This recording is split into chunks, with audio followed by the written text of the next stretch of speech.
खुद न तैजू राह पर औरों के हादी बन गए, खुद न तैजू राह पर औरों के हादी बन गए।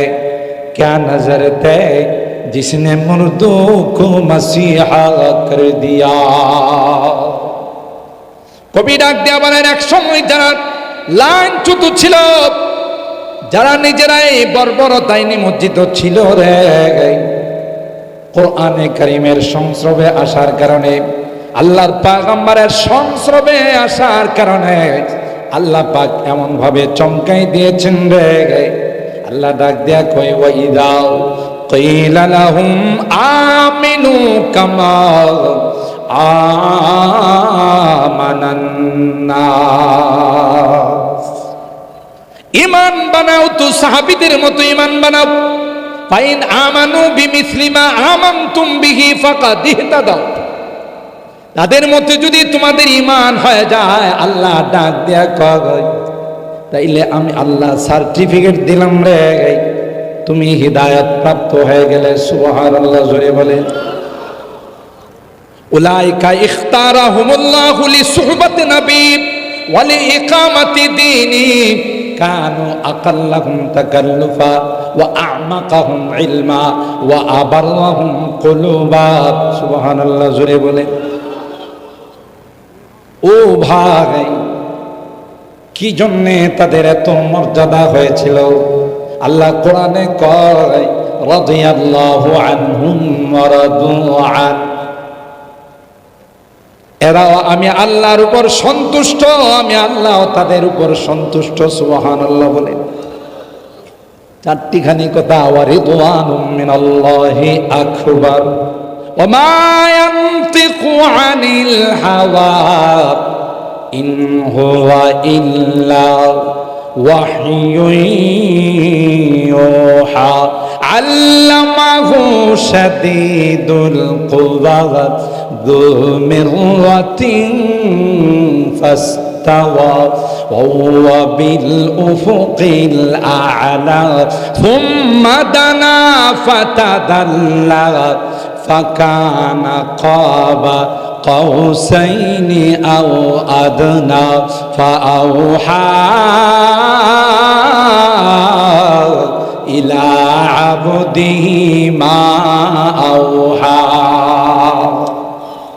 আল্লাহর হাবিব কোনদিন নিজের থেকে কোনো সিদ্ধান্ত নেন না। আল্লাহ পাক বলেন, হাবিব আমার, ওখানে গিয়ে লাঠি মোবারক দিয়ে ভিত্তি স্থাপন করে আছেন, ওখানে ভিত্তি স্থাপন করে আসবেন গো। ওখান থেকে আমি গোটা ভারত উপমহাদেশে দেওবন্দের শাখা প্রশাখা বানাবো। ইংরেজের দালাল্লা এখান থেকে বিতাড়িত হতে বাধ্য হবে। হযরতে কাসেম নানুতুবি রাহিমাহুল্লাহ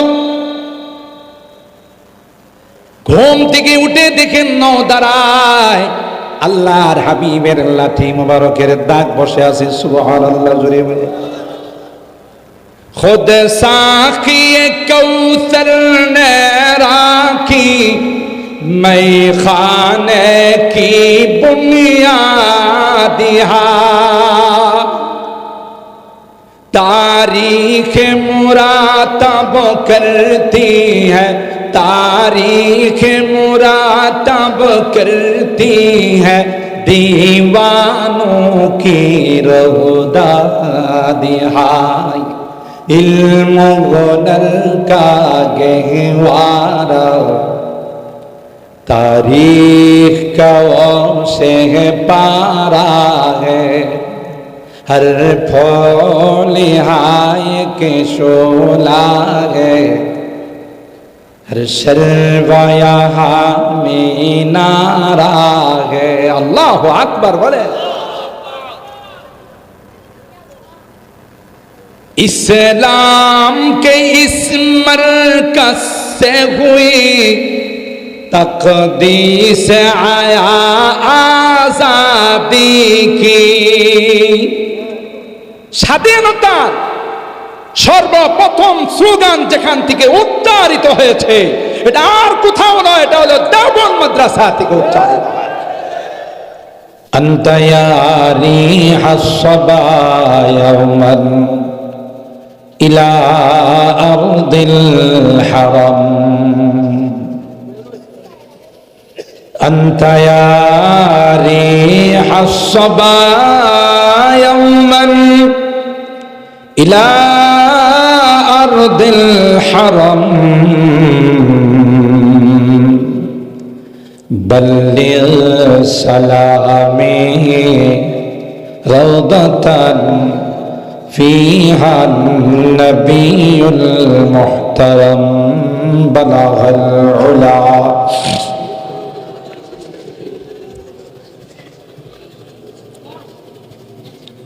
حسنت جميع خصاله صلوا عليه وآله روحي فداء لمدينة مجرايا نبي الهدى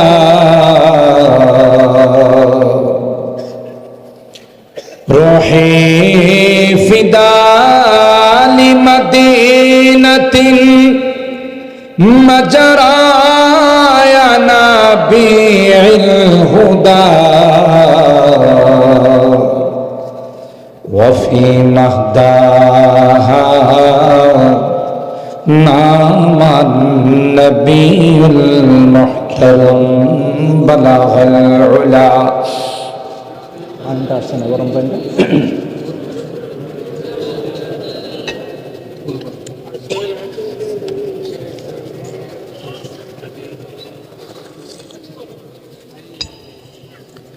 صلوا عليه وآله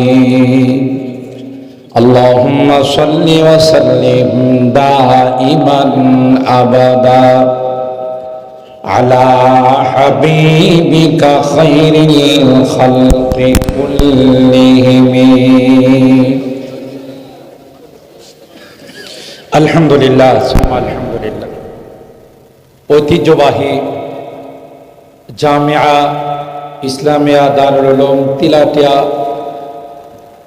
মাদ্রাসা এর উদ্যোগে আয়োজিত খতমে কোরআন ও খতমে বুখারীকে উপলক্ষ করে ৬০তম বার্ষিক ইসলামী মহাসম্মেলনের সম্মানিত সদর উস্তাদুল আসাতেজা পীরে কামিল হযরতুল আল্লামা ইমদাদুল হক সাহেব শেখে বালিয়া সহ সভাপতি আল্লামা জাকির হুসাইন সাহেব মোহতামিম জামিয়া নুরিয়া টুঙ্গি গাজীপুর হযরত মাওলানা মাসরুরুল হাসান সাহেব মোহতামিম চর খরিশা মাদ্রাসা প্রধান অতিথি জনাব শরীফ আহমেদ এমপি মাননীয় প্রতিমন্ত্রী গৃহায়ন ও গণপূর্ত মন্ত্রণালয় গণপ্রজাতন্ত্রী বাংলাদেশ সরকার হযরত উলামায়ে কেরাম বেরাদারানি ইসলাম পর্দার আড়ালের মা ও বোনেরা আল্লাহ পাকের দরবারে লাখো কোটি শুকরিয়া যে রব্বে কায়নাত অগণিত অসংখ্য মানুষ থেকে নির্বাচিত করে আজকের এই জান্নাতি বরকতি কোরআনী মাহফিলে আমাদেরকে আসার বসার বুজুর্গ উলামায়ে কেরামদের জবান থেকে কোরআন সুন্নাহর আলোকে গুরুত্বপূর্ণ আলোচনা শোনার তৌফিক দান করেছেন। এই জন্য অন্তরের অন্তঃস্থল থেকে কালিমাতুশ শুকর আদায় করে জোরে সোরে বলি আলহামদুলিল্লাহ। আর একটু জোরে বলি আলহামদুলিল্লাহ। ও ভাই, অনেকে ইতিমধ্যে মূল্যবান তাকরির পেশ করেছেন। আমি এসে আল্লামা খুরশিদ আলম কাসিমি সাহেবের আলোচনা শুনেছি। আমার পূর্বে অত্যন্ত আমার মহব্বতের ভাই, যিনি মাহফিলের জগতে আমার থেকে অনেক সিনিয়র, অত্যন্ত চমৎকার সুন্দর আলোচনা করে থাকেন আমার ভাই আল্লামা নজির আহমদ সাহেব, তিনিও গুরুত্বপূর্ণ আলোচনা পেশ করেছেন। এরপরে যাদের নাম আছে সবাই আমার চাইতে অনেক বড় বড়, বিশেষ করে খুব সম্ভব আমার পরপরেই উদীয়মান তরুণ আলেমে দ্বীন হযরত মাওলানা মুফতি আলী হাসান ওসামা, তিনিও মূল্যবান আলোচনা পেশ করবেন। আরো যাদের নাম আছে সবাই পেশ করবেন ইনশাআল্লাহ।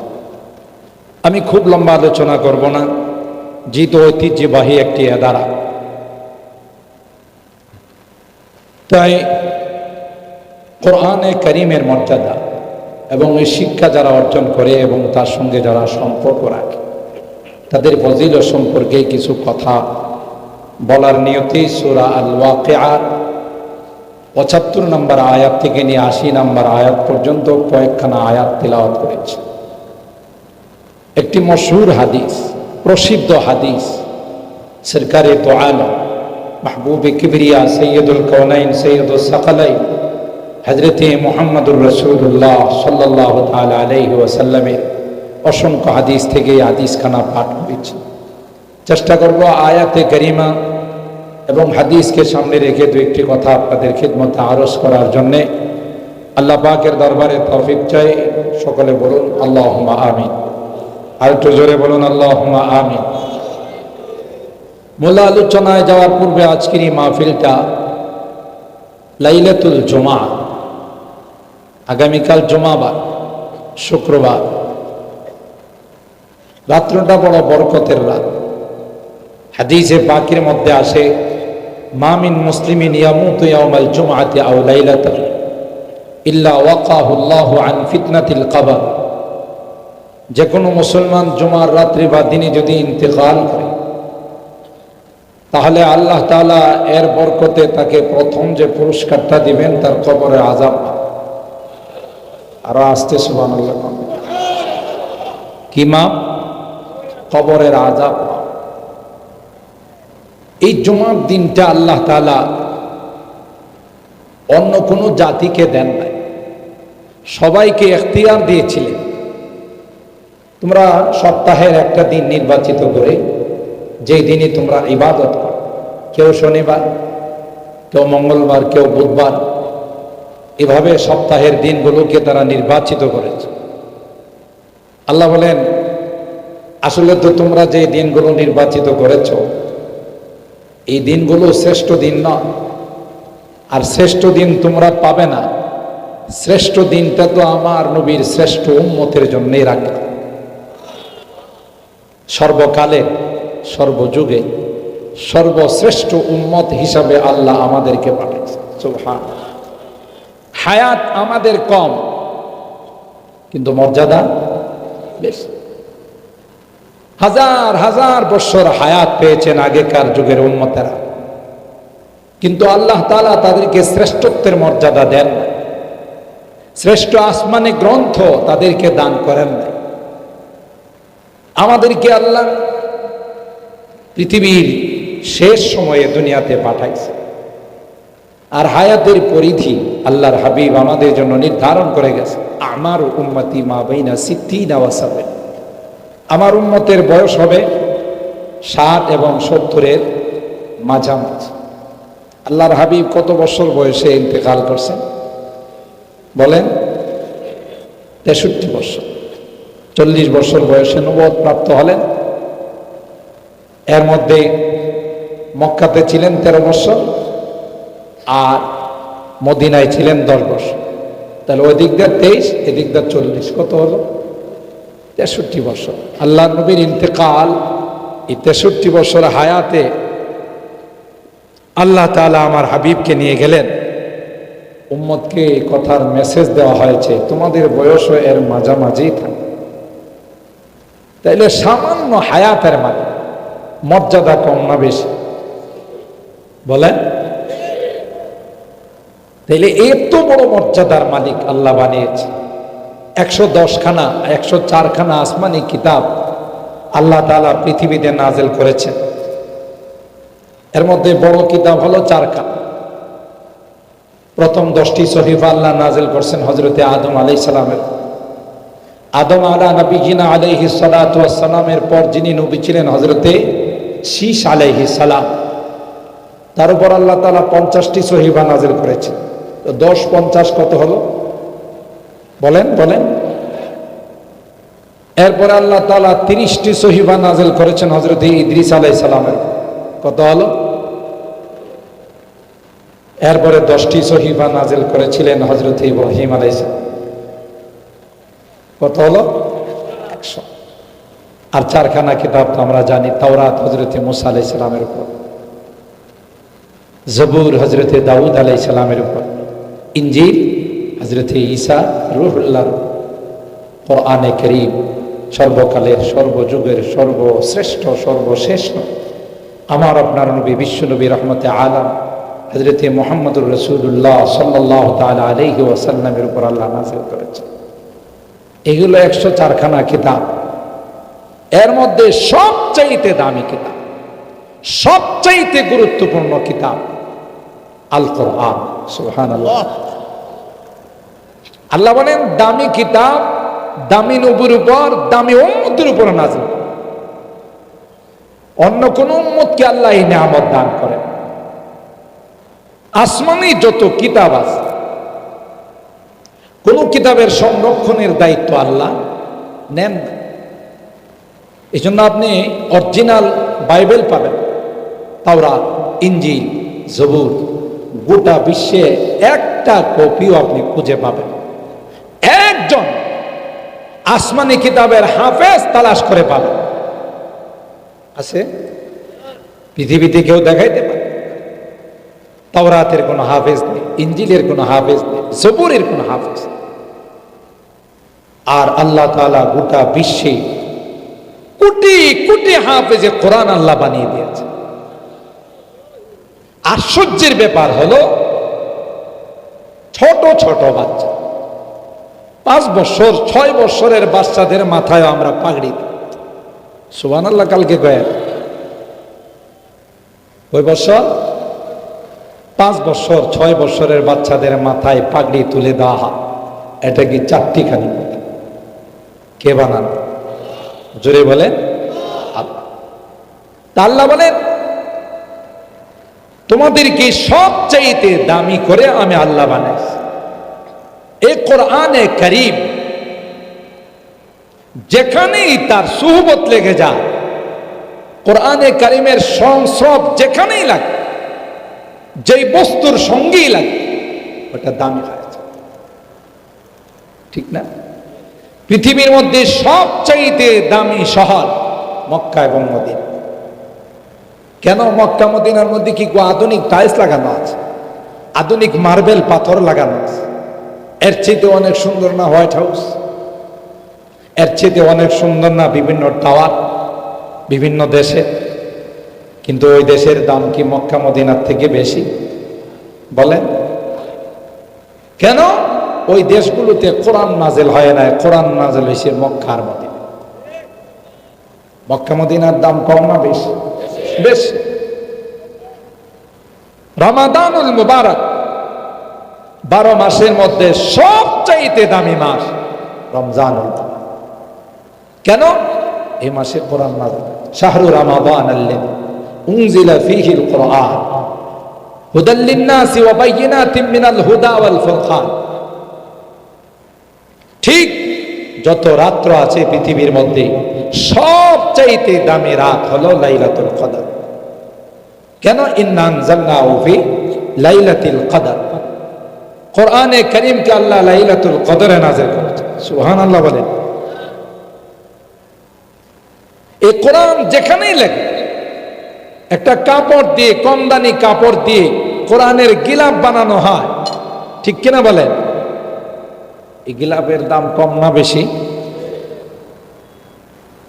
অথচ 30 টাকা 40 টাকা গজের কাপড়, পায়ে লাগলে এটাকে কতবার যে সালাম করা হয়, কথা কয় না। কেন? কারণ একটাই, এই গিলাফের সংস্রব ছিল কার সঙ্গে? বলেন ভাই বলেন। কোরআনে কারীমের সঙ্গে। রেহাল, প্লাস্টিকের রেহাল,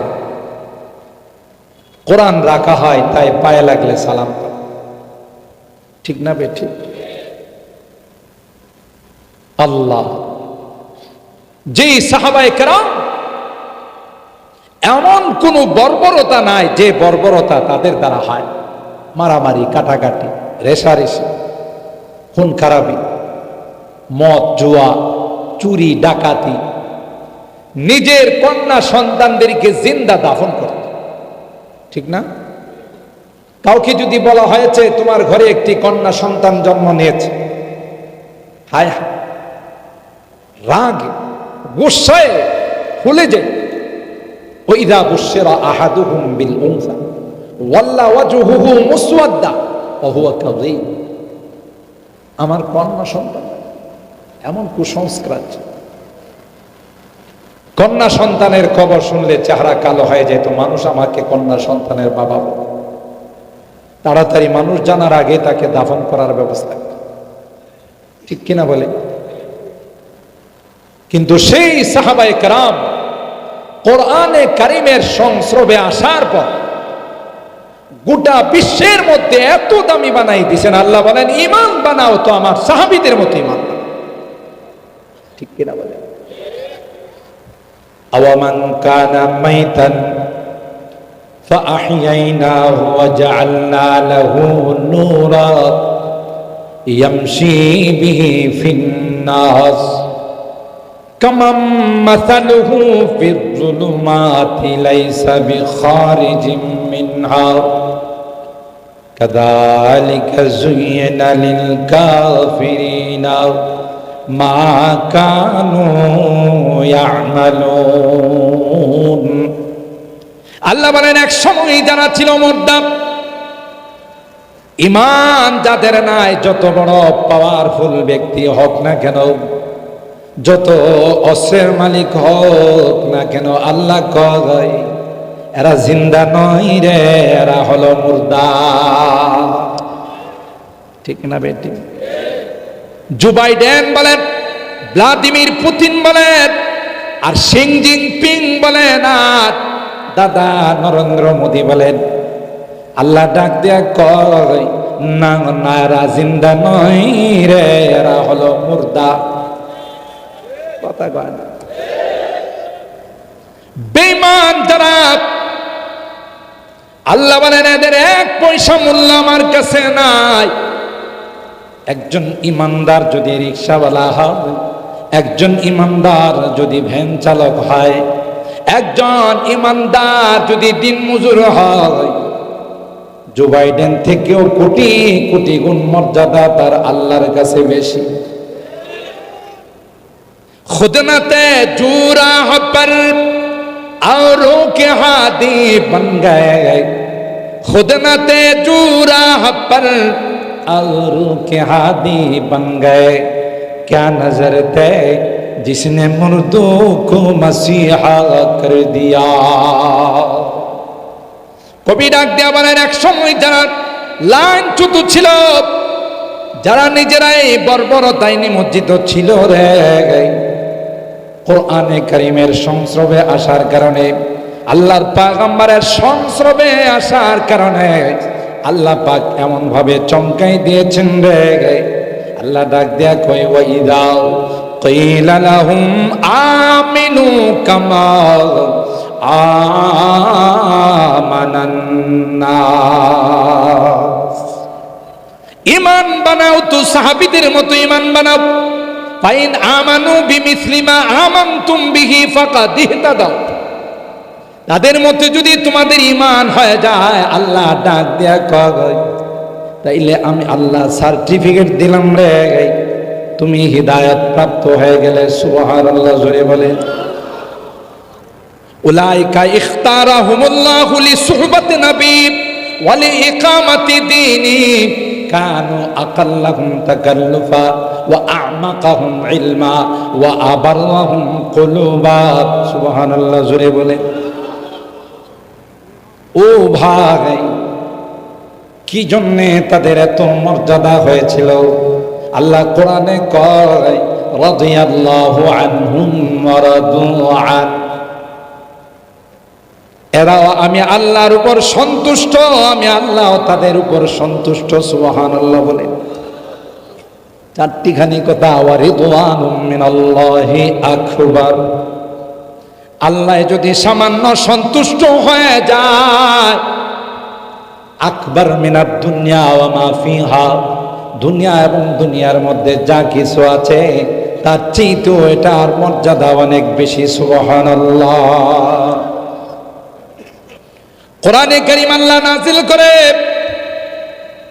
ডিক্লার দিয়েছেন, ইন্না নাহনু নাযালনা যিকরা ওয়া ইন্না লাহু লাহাফিজুন। কোরআন আমি নাজিল করেছি, কোরআনের সংরক্ষণের দায়িত্ব আমি নিলাম।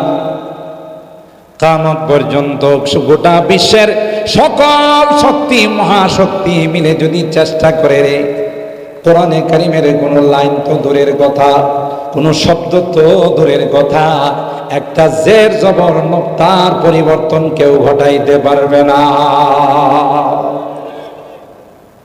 ঠিক না বেটি? এক শ্রেণীর লোক আছে কোরআন নিয়ে তাদের অনেক চুলকানি আছে, কথা কয় না। কোরআন যারা পড়ে, কোরআনের মাদ্রাসায় যারা আসে, তাদেরকে বিভিন্ন তকমা লাগাইতে চায়, জঙ্গিবাদ, সন্ত্রাস, মৌলবাদ। কথা বলেন ঠিক কিনা? আবার কেউ কেউ আরেক কদম আগে বাইরে কয় স্বাধীনতা বিরোধী, কথা কয়। আবার কয় রাজাকার, কথা কয় না। হায় আফসোস, যে জাতি ইতিহাস ভুলে যায় অতের মধ্যে দুর্ভাগা জাতি পৃথিবীতে দ্বিতীয় কেউ। আরে কম বক্তের দল, স্বাধীনতার ইতিহাস তুমি তালাশ করে দেখো। আমাদের আকাবিরিনে কেরাম স্বাধীনতার জন্য যদি যুদ্ধ আর জাহাদ না করত, ইংরেজদের বিরুদ্ধে যদি স্লোগান না দিতে, তাইলে আজকে স্বাধীন বাংলাদেশের নাগরিক হওয়া কপালে জুটত না। ঠিক না বেটি? 200 বছর ইংরেজ বেনিয়ারা ভারত উপমহাদেশ, স্বাধীন উপমহাদেশে রাষ্ট্র পরিচালনা করেছে অন্যায়ভাবে। কোনোদিন যাবে না, তাদের বিরুদ্ধে কথা বলার মতো কোনো শক্তি ছিল না। আমাদের আকাবে সর্বপ্রথম তাদের বিরুদ্ধে শাহ ওলিউল্লাহ মুহাদ্দিসে দেহলভী রাহমাতুল্লাহ আলাইহি জিহাদের ঘোষণা দিলেন। কথা বলেন ঠিক কিনা? সাহস করে জিহাদের ঘোষণা দিলেন, রেশমি আন্দোলনের ঘোষণা দিলেন। এরপর দিল্লির চান্দনী চক থেকে নিয়ে খায়বর পর্যন্ত এমন কোন বৃক্ষ ছিল না যেখানে আমাদের আকাবেরদের লাশ ঝুলে না। ঠিক কিনা বলে? হযরত কাসেম নানতুবি রাহমাতুল্লাহি আলাইহি পেরেশান, কি করে ইংরেজ তাড়ানো যায়, সেনা ক্যাম্প কোথায় বানানো যায়। খাবে স্বপ্ন যুগে আল্লাহর হাবিবকে তিনি দেখলেন। আল্লাহর হাবিব বলেন, কাসেম তুমি পেরেশান হচ্ছ, আসো সেনা ক্যাম্পের ভিত্তি স্থাপন আমি নিজে লাঠি মুবারক দিয়া করে যাচ্ছি। আল্লাহ আল্লাহ। खुद साकी कौसर ने राखी मैं खाने की बुनियादिहा। সাকে কৌসর আল্লাহর হাবিব তিনি নিজে সরাসরি স্বপ্ন যুগে দেওবন্দ মাদ্রাসা লাঠি মোবারক দিয়ে ভিত্তি রেখে কাসেম নানতুবি রাহমাতুল্লাহ আলাইহিকে বলেন, এখানে সেনা ক্যাম্প বানাও, এখান থেকে শাইখুল হিন্দ মাহমুদুল হাসান দেওবন্দি তৈরি হবে, এখান থেকে দাওয়াত ও তাবলীগের প্রতিষ্ঠাতা হযরত ইলিয়াস রাহমাতুল্লাহ আলাইহি তৈরি হবে, শাইখুল আরব ওয়াল আজম হযরত হুসাইন আহমদ মাদানী তৈরি হবে। কথা বলেন ঠিক না? নাও, আমি ডাক দিয়ে গেলাম, ভিত্তি স্থাপন করে গেলাম। হযরত কাসেম নানতুবি রাহমাতুল্লাহ আলাইহি ঘুম থেকে উঠে পেরেশান, কি দেখলাম, হাঁটি হাঁটি পা করে গেলেন নৌদারা। ওখানে গিয়ে দেখেন আল্লাহর কসম, আল্লাহর হাবিব স্বপ্ন যুগে লাঠি দ্বারা যে দাগ দিয়েছেন এই দাগ এখনো মাটিতে লাগা আছে। ঠিক না বেঠি? কে দিয়ে গেছেন? নবী পাক নিজের থেকে ডাক দিছেন আল্লাহর ইশারায়। ওমা ইয়ানতিকু আনিল হাওয়া ইন হুয়া ইল্লা ওয়াহয়ুন ইউহা আল্লামাহু শাদীদুল কুওয়া যু মিররাতিন ফাস্তাওয়া وهو بالأفق الأعلى ثم دنا فتدلى فكان قاب قوسين أو أدنى فأوحى إلى عبده ما أوحى আল্লাহর হাবিব কোনদিন নিজের থেকে কোনো সিদ্ধান্ত নেন না। আল্লাহ পাক বলেন হাবিব আমার ওখানে গিয়ে লাঠি মোবারক দিয়ে ভিত্তি স্থাপন করে আছেন, ওখানে ভিত্তি স্থাপন করে আসবেন গো। ওখান থেকে আমি গোটা ভারত উপমহাদেশে দেওবন্দের শাখা প্রশাখা বানাবো। ইংরেজের দালাল্লা এখান থেকে বিতাড়িত হতে বাধ্য হবে। হযরতে কাসেম নানুতুবি রাহিমাহুল্লাহ ঘুম থেকে উঠে দেখেন নৌ দাঁড়ায়, আল্লাহর হাবিবের লাঠি মোবারকের দাগ বসে আছে। সুবহানাল্লাহ জুড়ে বলে খুদ সাকিয়ে কৌসর নে রাখি मैं खाने की बुनियाद तारीख मुरातब करती है, तारीख मुरातब करती है दीवानों की रोदा दिहाई इल्म गुनर का गहवारा तारीख का से पारा है हर फौलिहाय के शोला है हर शर्वाया में नारा है। अल्लाह अकबर बोले। इस्लाम के इस मरकज से हुई तकदीस आया आजादी की স্বাধীনতার সর্বপ্রথম স্লোগান যেখান থেকে উচ্চারিত হয়েছে এটা আর কোথাও নয়, এটা হলো দেওবন্দ মাদ্রাসা থেকে উচ্চারিত হয়েছে। মনে করছো মাদ্রাসাগুলো বড় দুর্বল, রানা প্লাজার মতো কয়েকজন ধাক্কা দিয়ে ফালাই দিবা, তাই না? কথা কয় রানা প্লাজারে কয়েকজন ধাক্কা দিয়ে ফালাই দিয়েছিল, তখনকার হোম মিনিস্টার মগা চৌধুরী বলছিল, কথা বলেন ঠিক কি না, যে কয়েকজনে ধাক্কা দিয়ে ফালাই দিছে। তুমি কি মনে করছো মাদ্রাসাগুলোরে জঙ্গিবাদ, মৌলবাদ, সন্ত্রাসবাদ এগুলো করে মাদ্রাসা শেষ করে দিবা? যত বেশি বিরোধিতা হবে, ষড়যন্ত্র হবে, তত মাদ্রাসাগুলো বাড়তেই থাকবে, বাড়তেই থাকবে। কথা বলেন ঠিক? এত সহজ জানো এটার গোড়া কোথায়? রওজায়ে পাকের সঙ্গে এই তিলাটিয়া মাদ্রাসা সহ বাংলাদেশের যত মাদ্রাসা আছে সবগুলোর গোড়া রওজায়ে পাকের সঙ্গে লাগানো, আর রওজায়ে পাকের গোড়া লাগানো হলো আল্লাহর আরশে আজিমের সঙ্গে। সুবহানাল্লাহ। जो शम्अ यकी रोशन है यहाँ, जो शम्अ यकी रोशन है यहाँ, वो शम्अ हरम का परतौ है। রওজায়ে পাকের সাথে এর একটা কানেকশন, কথা কয় না? সবগুলো মাদ্রাসার কানেকশন দেওবন্দের সাথে, আর দেওবন্দের কানেকশন রওজায়ে পাকের সঙ্গে, রওজায়ে পাকের কানেকশন আরশে আজিমের সঙ্গে। সলিমুল্লাহ, কলিমুল্লাহ, সৈয়দ আলী, বৈদ আলী এর ধাক্কা দিয়ে ফেলাই দিব, তাই না? কথা বলেন। যারা বিরোধিতা করেছে করোনার সময় আমরা দেখেছি ইংলিশ মিডিয়ামে পড়ে, স্কলাস্টিকা স্কুলে পড়ে, ক্যামব্রিজ স্কুলে পড়ে, হার্ভার্ড বিশ্ববিদ্যালয়ে পড়ে তাদের সন্তানদেরকে গাড়ি দেয়া নিয়ে আয়সা আমাদের মাদ্রাসায় ভর্তি করে গেছে। কথা কি ঠিক বললাম? মাদ্রাসা বন্ধ করতে পারবে? কে হেফাজতের দায়িত্ব নিছে? হযরত বেলাল